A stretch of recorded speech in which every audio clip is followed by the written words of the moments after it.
की तस्वीर बदलने वाली है एक सोच से। वैशाली नगर विधायक रिकेश सेन की सोच थी कि इसकी तस्वीर बदलनी चाहिए, क्योंकि विधायक के साथ साथ इस वार्ड के पार्षद भी है। अब इसकी तस्वीर बदलने वाली है। आने वाले समय में 5 से 10 करोड़ रुपए के आसपास खर्च होने का अनुमान लगाया गया है। मेरी सोच थी कि मुक्ति धाम को जो है डेवलप किया जाए जी। क्योंकि अंतिम समय में जब मृतक के परिजन जब आते हैं तो उस समय गंदगी से भरा रहता है, मुक्ति धाम अव्यवस्थाओं से भरा रहता है। लोग सवाल करेंगे कि भैया आपने सरकारी संपत्ति यानी कि रामनगर मुक्ति धाम को उनको दे दिया तो वहां से अर्निंग करने लगेंगे, ये सवाल करेंगे लोग। ये सवाल करेंगे, लेकिन आपके दर्शकों को मैं बता देना चाहता हूँ, मैंने जो ड्राइंग और डिजाइन बनाए हैं वो कम से कम 5 करोड़ से 10 करोड़ के बीच में खर्च होने वाले हैं। तो उन्होंने कहा कि हो सकता है वो 1 करोड़ रुपए हो सकता है आपके हिसाब से अगर 10 करोड़ भी होता है जी। तो भी जो है मैं इस मुक्ति धाम का विकास करने को मैं तैयार हूँ जी।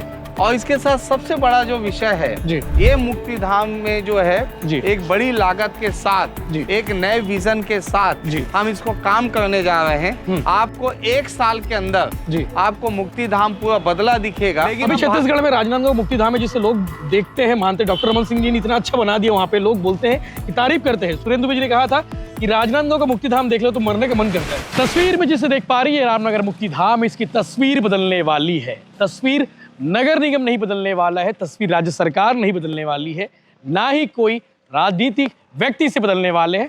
बस इसकी तस्वीर बदलने वाली है एक सोच से।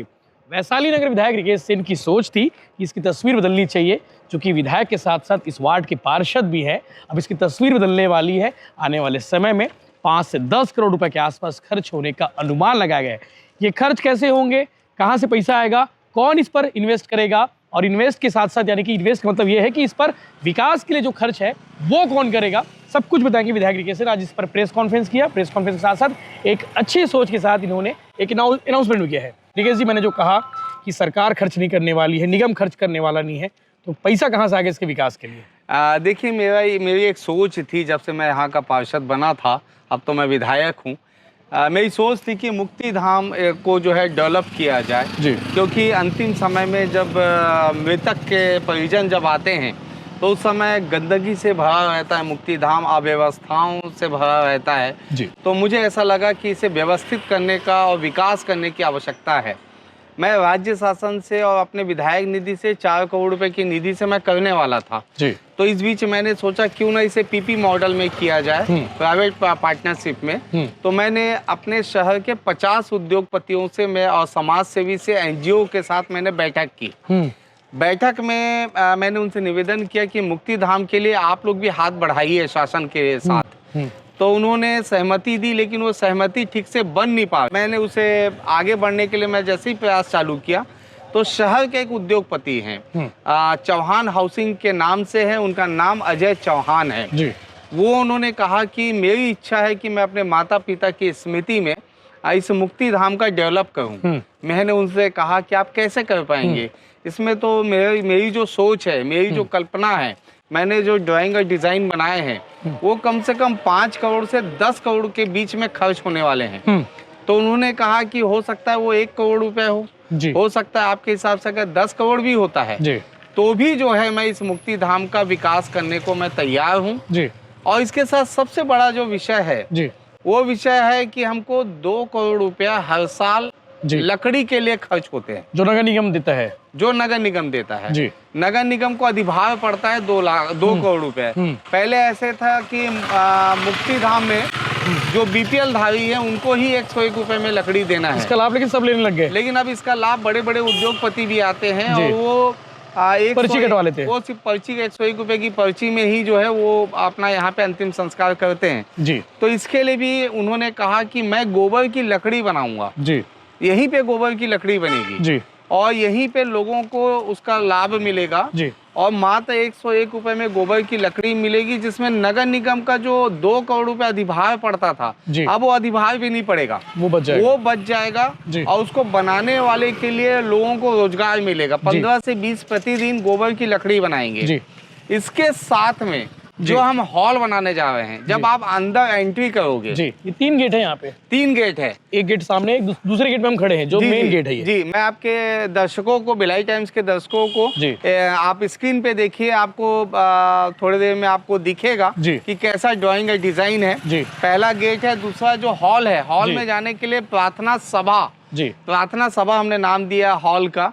आप जाएंगे तो जैसे होटल्स में बैंकेट हॉल होता है, बहुत बड़े बड़े हॉल, बहुत बड़े हॉल होते हैं, वैसे ऊंचे ऊंचे जो 30 फीट के हम जो है हाइट के जो है हॉल बना रहे हैं। उसके अंदर एलईडी स्क्रीन, एयरपोर्ट में जिस प्रकार से आपके चेयर्स लगे रहते हैं वैसे चेयर्स लगे रहेंगे। वैसे ही जो है आपके जो वॉशरूम है, वॉशरूम भी एयरपोर्ट की तर्ज पे बनाए जा रहे हैं। जो गार्डनिंग की जा रही है, मतलब आप जब अंदर जाएंगे तो ऐसा लगेगा कि आप कोई बड़े संस्थान में चले गए हैं और आपको वहाँ पे बड़ी जैसे चौहान इंपीरियल जाते हैं, चौहान इंपीरियल बहुत बड़ा जैसे यस उसी थीम में बन रहा है वो। चौहान इंपीरियल के टीचर्स डे पे आपने कार्यक्रम किया था। टीचर्स डे पे मैंने कार्यक्रम रखा था वहाँ पे, तो वैसे ही बन रहा है। इसमें ये बेनिफिट मिलेगा कि उस हॉल में कोई दसगात करना चाहते हैं, तेरहवीं करना चाहते हैं, पगड़ी रस्म करना चाहते हैं, वो भी वहाँ पे होगा। वो एक बड़े कैपेसिटी के साथ हम कर रहे हैं, उसमें चेयर्स के साथ साउंड सिस्टम। और हम लोग ये देखते हैं कि कपाल क्रिया कब होगी और कब हम श्रद्धांजलि के लिए जो है 5 लकड़ी डालेंगे, तो वो आपको हॉल में बैठे बैठे एलईडी स्क्रीन पे दिख जाएगा, चीता जलती रहेगी। हाँ, वहाँ पे जो है शव जब दहन होते रहेगा तब उस समय जो आपको सारी स्थिति को देखने को मिल जाएगा। तो इस प्रकार से जो है हम सारी चीजों को करने जा रहे हैं। ये मुक्ति धाम में जो है एक बड़ी लागत के साथ, एक नए विजन के साथ हम इसको काम करने जा रहे हैं। आपको 1 साल के अंदर आपको मुक्ति धाम पूरा बदला दिखेगा और भारतवर्ष में लोग दूसरे मुक्ति धाम को देखने जाते हैं। लेकिन अभी छत्तीसगढ़ में राजनांदगांव मुक्ति धाम है जिसे लोग देखते हैं, मानते। डॉक्टर रमन सिंह जी ने इतना अच्छा बना दिया, वहाँ पे लोग बोलते हैं कि तारीफ करते हैं। सुरेंद्र जी ने कहा था कि राजनांदगांव का मुक्ति धाम देख लो तो मरने का मन करता है। जी। निश्चित रूप से। और यहाँ पे आप देखेंगे तो एक नया कायाकल्प आपको इस मुक्ति धाम में दिखेगा और दूसरे राज्य से लोग इसको निरीक्षण करने भी आएंगे।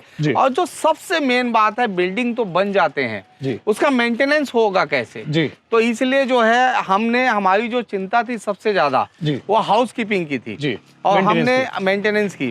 तो हमने हाउस कीपिंग के लिए जो है यहाँ पे कंटिन्यू लेबर्स रहेंगे, वो भी चौहान हाउसिंग के रहेंगे। वो हाउस कीपिंग का काम करेंगे। बाथरूम जो है, वॉशरूम जो है कंटिन्यू साफ होता रहेगा, गंदगी का आलम बिल्कुल नहीं दिखेगा। ये सारा मेंटेनेंस वो उनको हम देंगे, मतलब वो देंगे। और साथ में उनको सिर्फ एक चीज चाहिए था, वो एक तो अपने माता पिता की स्मृति में ये खर्च कर रहे हैं। निस्वार्थ है, निस्वार्थ है। इससे यहाँ से कोई अर्निंग तो नहीं होगी। कोई लोग सवाल करेंगे कि भैया आपने सरकारी संपत्ति यानी कि रामनगर मुक्ति धाम को उनको दे दिया तो वहां से अर्निंग करने लगेंगे, ये सवाल करेंगे लोग। ये सवाल करेंगे, लेकिन आपके दर्शकों को मैं बता देना चाहता हूँ, इसमें अजय चौहान या चौहान हाउसिंग को 1 रुपए का बेनिफिट इस मुक्ति धाम से नहीं मिलने वाला है। अपने अंदर रामनगर मुक्ति धाम जो नाम है वही नाम रहेगा। जो ये संपत्ति भिलाई नगर निगम की है वो संपत्ति वही रहेगी। इसमें जो है मात्र जो है ये हम उनके माता पिता के नाम पे टर्म्स ऑफ कंडीशन जो नगर निगम और अजय चौहान के बीच में जो एग्रीमेंट होगा उसमें सारा स्पष्ट हो जाएगा। दूसरा जो है, कल कलेक्टर मैडम ने इसे प्रस्ताव को आगे बढ़ाते हुए नगर निगम को दे दिया, नगर निगम ने आगे बढ़ा दिया है और सारा चीज ओके हो गया है। अब प्रोसेस क्या बचा हुआ है इसमें? एनओसी सामान्य सभा अब मेयर इन काउंसिल को जाएगा। महापौर जी से बात हुई है, महापौर जी उसे मेयर इन काउंसिल में उनके संज्ञान में मैंने डाल दिया है। सहमति मिल जाएगी कि अच्छी चीज है, तो ये हो गया। मुझे लगता है सब लोग खुशी खुशी इसको, मेरे को लगता है सभी जनप्रतिनिधि आगे बढ़ाएंगे, क्योंकि इसमें सबसे बड़ा बेनिफिट ये हो रहा है कि हमारा 2 करोड़ रुपए जो लकड़ी का खर्च आता है वो बच जाएगा, वो हमारा बच रहा है। दूसरा जो है, हम 10 करोड़ रुपए जो लगाने वाले थे अपना पैसा, सरकार का जो पैसा है वो सरकार का पैसा पूरा जो 10 करोड़ रुपए बच रहा है किसी और काम में, ये किसी और काम में। मैं अजय चौहान जी को साधुवाद देता हूँ कि आपने जिस शहर से आप आगे बढ़े, जब एक बड़े बिजनेसमैन बने, उनका घर भी है, उनका घर वो मुक्ति धाम के सामने ही, कब्रिस्तान के सामने ही उनका घर है। तो उनकी इच्छा थी, जहाँ मुक्ति धाम और कब्रिस्तान के बीच में मैं रहता हूँ, तो इसलिए मैं चाहता हूँ कि मुक्ति धाम को मैं डेवलप करूँ, सवार आ जाए। वाकई में ये इनिशिएटिव बहुत अच्छी इनिशिएटिव है। इस पर आप क्या कहेंगे, आप कमेंट करके जरूर बताइएगा। शहर के उद्योगपति हैं तो उनका एक उत्तरदायित्व तो बनता है किसी अच्छे काम के लिए, तो अच्छा काम, इससे अच्छा कुछ हो नहीं सकता। जो उन्होंने इनिशिएटिव लिया, लगभग 10 करोड़ रुपए खर्च हो जाएंगे। 10 करोड़ रुपए लगभग, हो सकता है 5 में खत्म हो जाए, हो सकता है 4 करोड़, लेकिन तस्वीर बदल जाएगी। तस्वीर मुक्ति धाम की अवश्य बदलेगी जी। और लोग दूर दराज से इसे देखने भी आएंगे, एक पर्यटन स्थल के रूप में भी ये साबित होगा। वाकई में तो हाईटेक मुक्ति धाम आप कह सकते हैं छत्तीसगढ़ का पहला हाईटेक मुक्ति धाम होगा जहां आप तमाम तरीके की चीजें देखने को मिलेगी।